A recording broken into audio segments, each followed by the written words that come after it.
2 نفر گناه کردن. ابلیس برای همین بابا آدم و ماما حوا سجده نکرد، سجده شرف نه سجده عبادت. گفت من جنسم از آتشه، این از خاکه، من برای این سجده بکنم. اعلام جنگ با خدا کرد، قسم یاد کرد که من بنده تو گمراه میکنم و ایستاد، نافرمانی کرد، تکبر عزازیل را خار کرد، به زنجیر مهنت گرفتار کرد. اگه گناه میکنید از روی تکبر هم نباشه، اعلام جنگ با خدا نباشه، نگید تو چه کاره هستید، من هرچی دلم خواست انجام میدم. و وقتی عبادت خدا هم میکنید، غرور به عبادت دوچارش نشید. غرور با عبادت بدتر از تواضع و گریه و زاری با معصیته. اگر کسی گناه میکنه، لغزش پیدا میکنه، خطا میکنه ولی گریه میکنه، خودشو سرزنش میکنه، این خیلی بهتر از اونی که مغرور با 4 رکعت نمازش.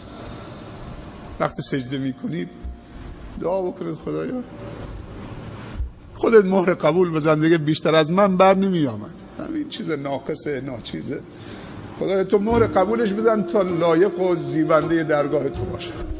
این نماز ناقص و این حواس پرتی ها و این عبادت های ناقص الله باید مهر قبول بزنه.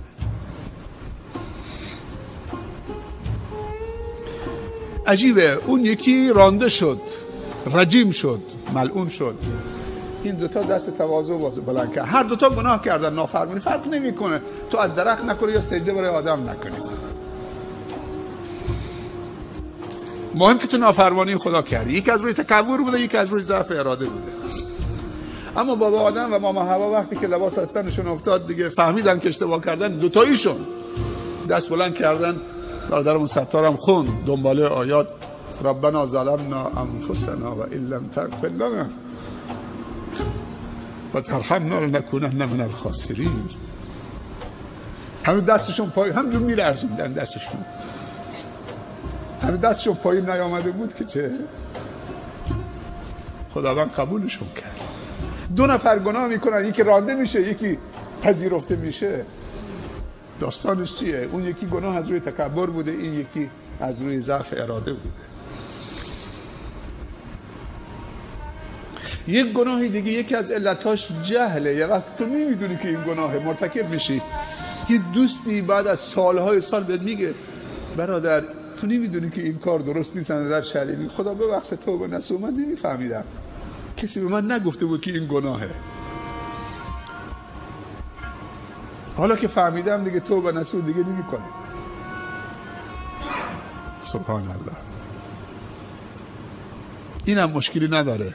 انسان اگه از گناه از روی نادانی بکنه، نمیفهمی گناهه، بعد که بهش تذکر میدن تواضع به خرج میده، این خدا منو ببخشه من نمیفهمیدم، عالمم در کنارم نبود، حالا که رفتم هجرت کردم رفتم جای دیگه، بالاخره عالمی دیدم، کسی دیدم از من آگاهتر بود، بهم تذکر داد، خدا منو ببخشه دیگه.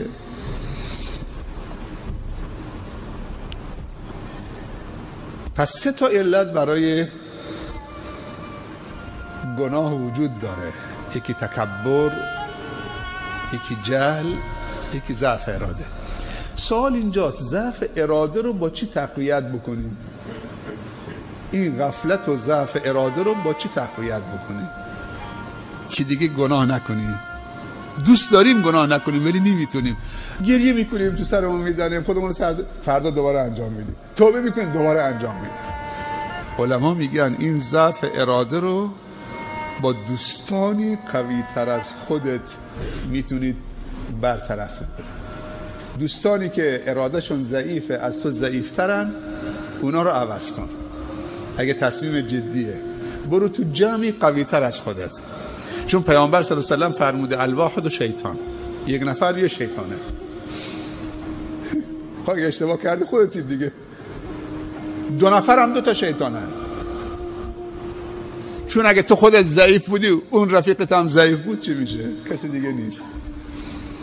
ولی وقتی تو یه جمع قرار میگیرید، جمع مؤمنی که هم آگاهترن، هم عالمترن، هم مؤمنترن، هم پاکترن، هم قویترن، همه که با هم چه ارادهشون ضعیف نمیشه.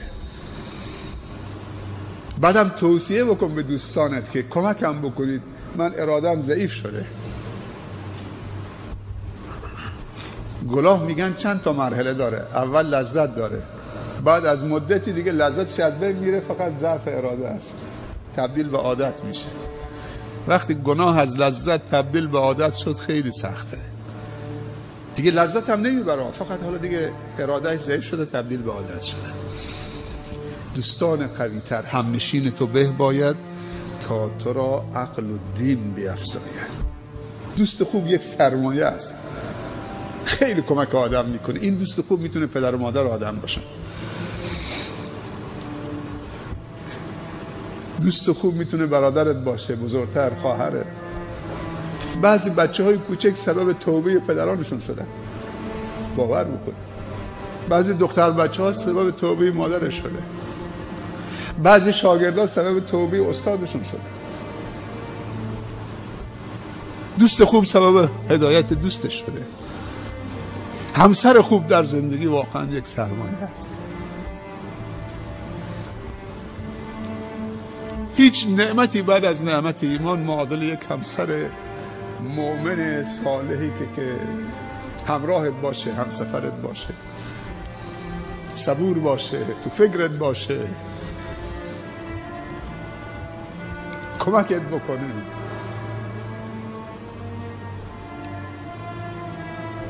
اینا هم میتونن. شوهر خوب برای خواهرها واقعا یک نعمت خوبیه. علمایی که هستن تو منطقه اگه خواهان تبدیل، باید دوستانی که اراده تو رو و مکان و برنامه هایی که اراده رو از تو میگیره، تو محله نشستی همه عیاش و شرابخوار و لاتن، خود جابجا بشون. مسجد هم نیستون داره برات، الحمدلله. حتی اگه شده اون خونه رو بفروش خونه دیگه، اگه خواهان حفظ ایمانتید و اخلاقتید و اینا برات مهمه، خیلی راحته اونجا بفروش، برو با همون یه جایی که نزدیک به برنامه های خوب باشه، مسجد فعالی باشه، دوستان خوبی باشن.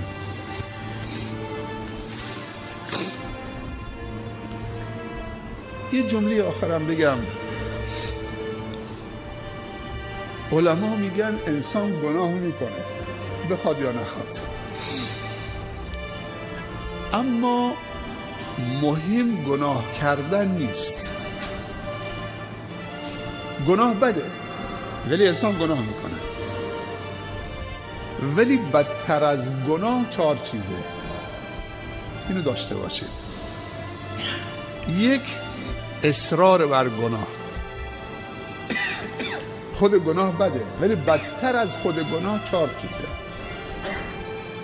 اگر اشتباه کردی به تذکر دادن دیگه اصرار نکن. اصرار بر گناه و تکرار گناه، این از خود گناه بدتره. 2، توجیه کردن گناه.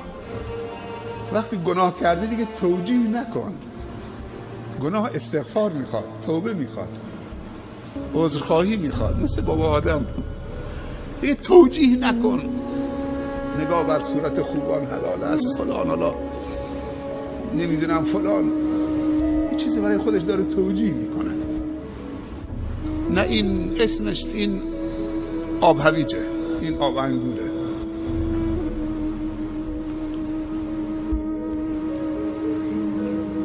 گناه انسان میدونه، پیامبر صلی الله علیه و سلم فرموده یه خارشی تو دلت ایجاد میکنه، میدونی که این گناهه، این دل بیقرار میشه. طاعت و عبادت دل آروم میگیره. گناه انسان رو مضطرب میکنه، بیقرار میکنه، نگران میکنه، پریشان میکنه. هیچ آرامشی تو گناه نیست. پس بدتر از گناه یک اصرار بر گناه، 2 توجیه کردن گناه. استغفرالله، تمام شد. 3 کوچک شمردن گناه. نگاه نکن که این گناه بزرگ کوچکه. نگاه کن کی داری نافرمانی میکنی؟ تو نافرمانی رب العالمین داری میکنی.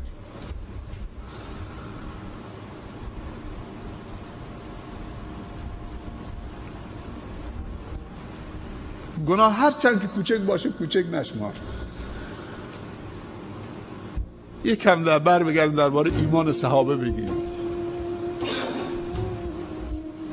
میگن صحابه رسول الله صلی الله علیه و سلم گناههای صغیری که ما انجام میدیم اونا کبیره حساب میکردن و فکر میکردن که زیر گناه اینطوری تصور میکردن که زیر یک کوه بلندی نشستن با این گناهشون دارن کم کم زیر کوه دارن خالی میکنن، هر لحظه احتمال داره کوه بریزه رو سرشون. ولی میگن انسان منافق گناههای کبیره بزرگ میکنه، فکر میکنه یه پشه سبب رو بینیش نشسته، هیچ احساسی نمیکنه که یه پشه نشسته اینجا رو بینیش، احساس هم نمیکنه که سنگینی برش بکنه. و چهارمین چیزی که بدتر از خود گناه آشکار کردن گناه و عربده کشیدن. چقدر بده که ستر خدا آدم به در پاره بکنه. خدا تو رو داره ستر میکنه، میپوشونه. تو گناهی که شب تو خلوتت خودت با دوستانت توی خونه خالی جایی توی یک شهرستانی کسی هم نفهمیده، خودتون 4-5 نفر بودید، بعد بر میگردید تو کشور خارجی رفتید گناهی با هم کردید، حالا میاد اینجا توی جمع 40-50 نفر داری با آب و تاب، با یه حال و هوای آب و تابی که بازگو میکنید، تعریف میکنید، عجب چیزایی بود، عجب. این دیگه مجاهره با گناهه. این خیلی بدتر از گناهه. اون کسی که یک گناهی کتره خودش خجول خجالت داره میکشه، خداوند هم سترش کرده، اون امیدی هست.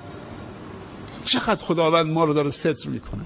این ستر خدا، پوشش خدا رو پاره نکنیم. یه جوانی میگفت بابا مامانم رفتن مسافرت، من نرفتم، کلید دادن دست من، خانم خالی بود. پسرم مواظب باش، کسی دوستان خلافکار فلان.